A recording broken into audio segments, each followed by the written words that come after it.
Oke, sekarang kita lanjut ke obat-obat yang bekerja pada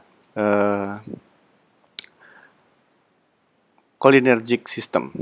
Nah, di banyak buku itu banyak sekali istilah-istilah yang kalian bikin bingung, sehingga saya jelaskan di sini. Jadi ada istilah namanya cholinomimetic. Nah, ingat aja mimetic itu artinya meniru. Jadi cholinomimetic itu adalah obat yang meniru aksi asetilkolin. Ini di bab 7 kita akan bahas. Kemudian ada anticholinesterase atau cholinesterase inhibitor. Jadi ini adalah obat-obat yang menghambat enzim asetilcholinesterase. Masih ingat tadi ya, asetilcholinesterase adalah enzim yang memecah asetilkolin menjadi kolin asetat. Di sini gambarnya. Nih, asetilcholinesterase adalah enzim memecah kolin jadi asetat, yaitu dihambat atau disebut sebagai inhibitor. Kemudian ada parasimpatomimetik. Nah, tadi ada ingat ya, ada simpatik dan parasimpatik. Kalau parasimpatomimetik, mimetiknya saja meniru, jadi meniru bagian parasimpatik. Kebalikannya, jika ada parasimpatolitik, nah ini berarti dia adalah mengeblok, atau nama lainnya untuk parasimpatolitik adalah antagonis muskarinik. Oke, ini dibahas di bab 8. Kemudian ada simpatomimetik. Nah, ini simpatik, ingat aja simpatik itu adalah norepinefrin, sehingga meniru aksi bagian simpatik. Nah, ini akan dibahas di bab 9, bukan pertemuan hari ini. Ingat ya, kalau ingat parasimpatik itu ingat asetilkolin, kalau simpatik ingat aja norepinefrin, dopamin atau asetilkolin. Nah, kita bahas hari ini adalah yang parasimpatik yang urusannya dengan asetilkolin. Oke, stimulan kolinoreseptor. Nah, ini ada dua senyawa yang terlibat sebagai aksi langsung, yaitu ada alkaloid dan yang bentuknya serupa dengan kolin ester. Nah, kemudian yang kedua itu ada namanya indirect acting drug. Nah, artinya indirect ini artinya dia secara tidak langsung akan meningkatkan asetilkolin. Oke, dan tapi kerjanya tidak langsung bekerja pada reseptor, aksinya tidak menyerupai bentuknya tidak menyerupai asetilkolin, tetapi justru dia adalah menghambat kerja dari asetilkolin esterase. Jadi dia ada yang sifatnya reversible dan irreversible. Nah, indirect acting drug konsepnya gini. Indirect acting drug artinya dia menghambat enzim ini. Nah, enzim ini adalah yang memecah asetilkolin menjadi kolin dan asetat. Nah, jika ini dihambat, otomatis asetilkolinnya akan meningkat karena sedikit yang dipecah. Nah, kalau dia konsentrasinya tinggi, efeknya akan serupa seperti aksi langsung. Jadi asetilkolin akan mempengaruhi reseptor asetilkolinnya. Nah, itulah yang dinamakan dia sebagai indirect acting drug. Jadi intinya dia akan menghambat enzim asetilcholinesterase yang pada akhirnya akan meningkatkan asetilkolin konsentrasi. Nah, konsentrasi asetilkolin atau obat beraksi langsung pada asetilkolin, dia akan mempengaruhi reseptornya baik muskarinik atau nikotinik. Nah, untuk yang muskarinik, untuk fokus kita hari ini, dia akan mempengaruhi reseptor M1, M2, M3. M1 mengaruhi saraf, M2 mengaruhi jantung dan otot polos, kemudian M3 akan mempengaruhi kelenjar dan endotelium. Untuk yang nikotinik, dia akan mengaruhi ingat aja muskular NM, kemudian ganglion tadi NN atau CNS NN. Sekarang kita bahas ke pertama cholinomimetic aksi langsung. Di sini ya, aksi langsung. Nah, dia ada dua, ada kolin ester dan alkaloid. Nah, ini ada struktur asetilkolin. Ini di balik cerminnya tadi ya, ada asetat, kemudian ada O ester, ada alfa beta, kemudian ada N tersier. Ini ada struktur asetilkolin. Nah, senyawa turunannya itu memiliki struktur yang serupa dengan asetilkolin. Kita lihat sama ya, hampiran ya. Cuma dia ada penambahan metil di sini, sama persis, cuma beda di sini. Nah, disebut sebagai metakolin. Paham ya? Kemudian ada karbakol. Karbakol dia intinya lihat sama dengan asetilkolin, cuma bedanya esternya ini bukan asetil, tapi adalah ada NH2 di sini. Disebut sebagai karbakol. Kemudian ada betanekol. Nah, betanekol ini seperti metakolin, cuma bedanya CH3-nya diganti dengan NH2. Jadi setelah struktur mudah dipahami ya. Ini adalah direct acting, aksi langsung yang berupa kolin ester. Kemudian ada yang dari alam alkaloid. Nah, ini ada namanya muskarinik. Muskarin itu senyawa alkaloid ya. Jadi dia serupa juga di sini.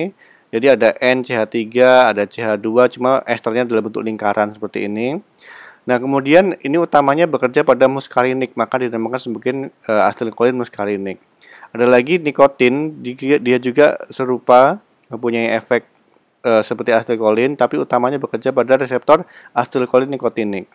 Nah, ini dari sini diturunkanlah menjadi senyawa pilokarpin. Nah, ini N-nya juga udah dari tersier. Kemudian ada di sini diturunkan menjadi lobelin. Oke, jadi di sini paham ya.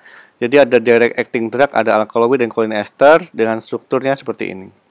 Nah, dari semua obat tadi ini yang kita bahas di sini, yang utama yang digunakan sampai saat ini adalah pilokarpin. Jadi pilokarpin itu digunakan untuk terapi glukoma. Ingat ya, tadi ini adalah obat yang meniru aksi asetilkolin. Nah, ini digunakan untuk terapi glukoma. Glukoma itu artinya ada peningkatan tekanan intraokular dalam mata. Jadi tekanan bola mata itu meningkat. Nah, itu secara normal. Jadi ini adalah aliran air mata. Jadi dia ada beberapa otot yang mengatur. Ada ini ya, otot siliar. Dia akan mengalirkan, membuat aliran air mata itu ke sini. Dan ini ada namanya ini ya, jejaring trabekular. Nah, jadi dia akan mendorong aliran mata. Nah, ini melalui kanal sklem. Jadi melalui kanal sklem ini obat air mata itu akan keluar. Nah, kalau misalnya ini prosesnya berjalan normal, maka cairan air mata ini akan seimbang ya. Jadi tekanannya itu tidak terlalu, jumlahnya tidak terlalu tinggi sehingga tekanannya pun tidak terlalu tinggi. Tetapi pada glukoma ada gangguan yang membuat tekanannya itu meningkat. Artinya cairan air mata itu susah ini ya, tertampung di sini. Itu terjadi pada glukoma, sehingga pada pengobatannya dikasih pilokarpin. Nah, pilokarpin itu beraksi sebagai agonis. Jadi dia akan mengaktifkan otot siliar di sini ya. Jadi otot siliar ini dia akan teraktivasi oleh pemberian pilokarpin yang membuat nanti akhirnya si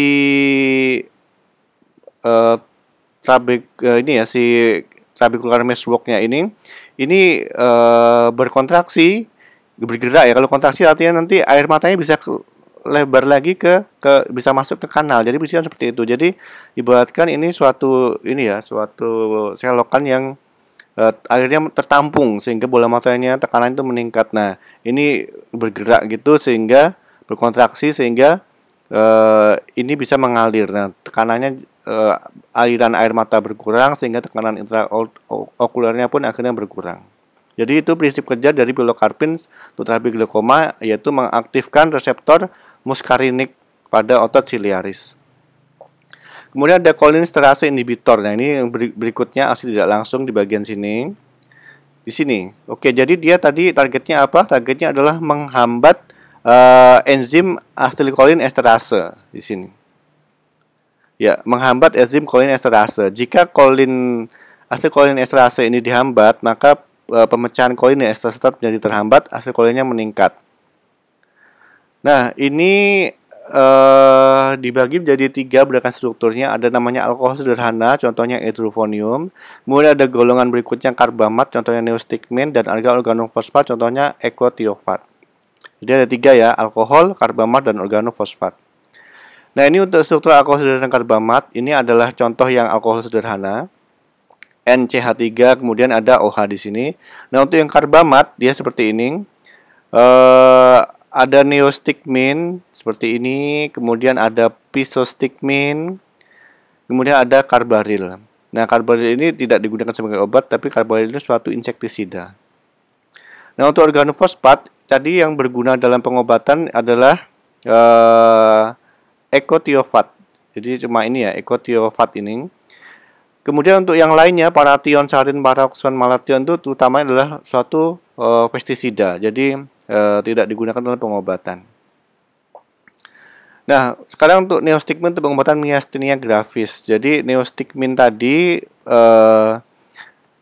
bisa digunakan untuk menstimulasi reseptor asetilkolin. Nah, apa itu myasthenia gravis? Myasthenia gravis itu artinya orang itu jadi sukar untuk menggerakkan ototnya. Jadi ini ya, pada pada normal asetilkolin dilepaskan, kemudian ada reseptor asetilkolin yang bekerja, kemudian ototnya bergerak.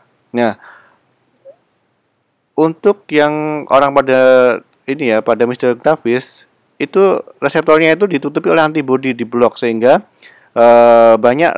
banyak reseptor yang ini ya tidak bekerja. Jadi harusnya ada 3, dia hanya cuma 1 yang bekerja di sini, yang masih bebas, tidak tertutupi antibodi, sehingga transmisi untuk pergerakan otot itu berkurang. Jadi kontraksi ototnya terganggu. Nah, dengan dikasih si tadi neostigmin itu adalah apa? Obat yang menghambat kolinesterase inhibitor. Jadi diupayakan asetilkolinnya itu tinggi karena yang memecahnya dihambat, sehingga nanti asetilkolinnya meningkat. Nah, asetilkolinnya meningkat itu nanti diharapkan kesempatan untuk bereaksi pada reseptor yang masih tersisa itu lebih besar, sehingga orang myasthenia gravis tadi bisa bekerja atau bisa kontraksi kembali. Nah, untuk yang lainnya itu lebih pada sifat racun, sehingga justru menyebabkan keracunan. Nah, keracunan organofosfat ini dibahas toksikologi ya. Jadi itu ada karbamida dan organofosfat. Karena apa? Karena obat ini itu menghambat kolinesterase, enzim asetilkolin esterase, yang membuat kolinesterasenya itu dihambat sehingga kadar asetilkolinnya tinggi. Nah, pada orang normal kalau asetilkolinnya terlalu tinggi justru dia menyebabkan efek-efek yang tidak diinginkan, yaitu misalnya kata jembatan keledainya ada sludge sama dumbbells. Ini lumpur atau barbel. Nah, sludge ini meliputi salivasi, lakrimasi, urinasi, diare, krem GI, dan emesis. Jadi muntah. Segala macam efek ini dihasilkan karena asetilkolinnya meningkat. Asetilkolin meningkat karena apa? Karena enzim yang memecahnya, yaitu asetilkolinesterase, dihambat oleh organofosfat atau karbamat ini. Jadi ini pestisida. Kemudian dia menyebabkan diare, urinasi, meiosis, bradikardi, bronkospasme, susah napas, memuntah, kemudian kekakuan otot, air liur, kemudian kejang. Nah, ini sifat orang-orang yang terkena organofosfat karena asetilkolinnya meningkat. Nah, ini yang terjadi pada orang normal. Harusnya enzim asetilkolinesterase itu dia akan memecah asetilkolin itu menjadi kolin dan asetat. Tetapi pada keracunan, misalnya keracunan monokrotopos, ini dibahas psikologi kemarin ya. Jadi asetilkolinnya itu banyak jadinya. Pada orang normal kalau asetilkolinnya banyak justru dia menyebabkan impuls yang berlebihan yang menimbulkan efek ini tadi itu. Oke, untuk berikutnya ini anticholinergic saya bahas di video berikutnya.